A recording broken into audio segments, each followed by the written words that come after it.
मध्ये आज महापौर पदाची जी सोडत झाली ती एससी समाजाची झाली आणि आमचं निश्चितपणे याच्यामध्ये आमचे प्रदेशाध्यक्ष माननीय चव्हाण साहेब आहेत, त्याचबरोबर राज्याचे उपमुख्यमंत्री शिंदेसाहेब यांची एकत्रित या संदर्भातली बैठक झालेली आहे आणि महायुतीचा महापौर होण्याच्या दृष्टिकोनाने या सगळ्या महानगरपालिकेमध्ये एक रणनीती वरिष्ठांकडून आखली गेली। त्याच्यामध्ये निश्चितच कारवाई ही खालच्या पदावरती होईल। आमच्याकडे एससी समाजामध्ये जो आमचा उमेदवार आहे तो निश्चितपणे 15 नंबर प्रभागांमध्ये आमचा एससी नगरसेवक हा सुरेश कांबळे निवडून आला।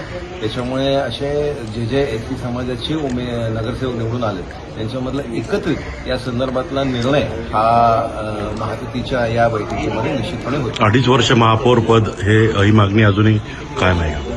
याच्यामध्ये आमची मागणी या संदर्भातली किंवा आमची भूमिका या संदर्भातली सुस्पष्ट आहे की जो कोण व्यक्ती त्या पदावरती असेल त्याला जर त्या पदाला न्याय द्यायचा असेल तर त्यांनी 2 ते 2.5 वर्ष कमीत कमी त्या तिकडे काम केलं पाहिजे, तरच त्याला त्या पदावरती न्याय देता येईल। 1 वर्ष हा फक्त त्या पदाची जबाबदारी समजून घ्यायला लागते।